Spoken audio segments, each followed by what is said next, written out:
Kalau bicara penahanan oleh polisi itu kan sifatnya ya, penahanan oleh polisi itu sifatnya adalah subjektivitas dari kepolisian untuk menahan. Nah, subjektivitas mereka itu kan diatur dalam KUHP, Kitab Undang-Undang Hukum Acara Pidana.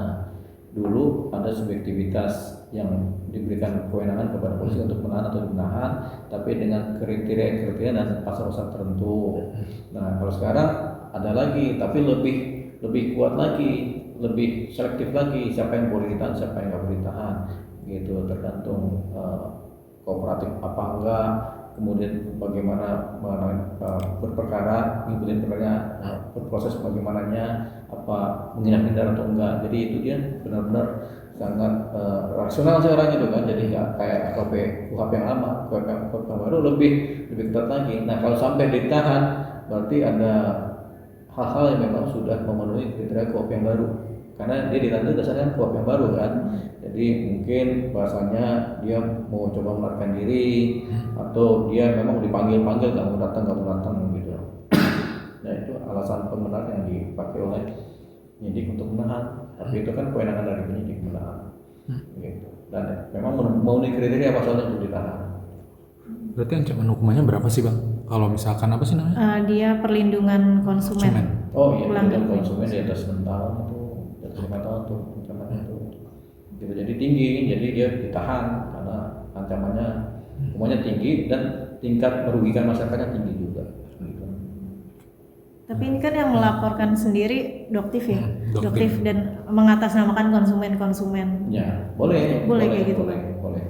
Jadi satu orang pelapor melaporkan suatu dugaan tindak pidana dan dia mengatasnamakan mewakili masyarakat, itu boleh. Jadi kalau kita melaporkan, ini saya rugi nih, tapi nggak semua saya yang rugi, tapi masyarakat juga rugi. Buktinya ada begini, gitu. Dan misalnya ada obat atau suatu produk yang membahayakan masyarakat, tapi saya melaporkan, itu boleh.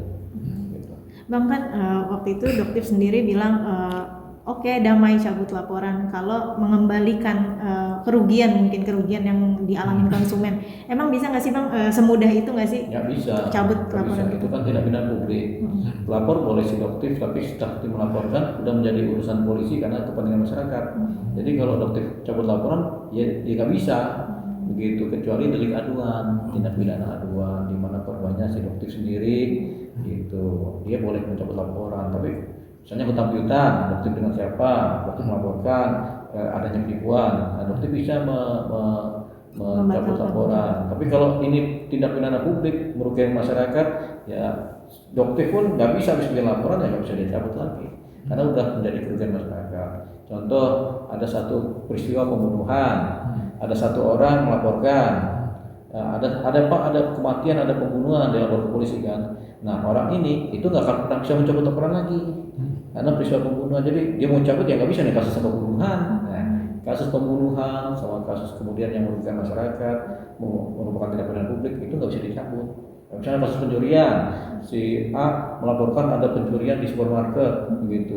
Terus kemudian ramai kan, akhirnya kan menjadi tindak pidana publik muncul.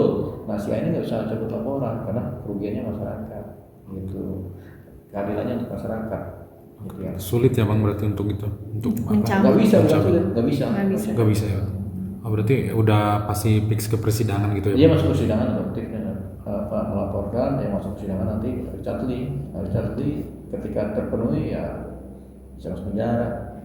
Emang berapa hari sih Bang kalau misalkan penahanan itu di Polda sampai dilimpahkan ke pengadilan? Bisa 3 bulan lah ya. 3 bulan sampai 3 bulan. Masih dengan aturan yang 20 hari ke depan. Oh iya, aturannya tetap di KUHP baru juga begitu. Cukup? Oke, makasih.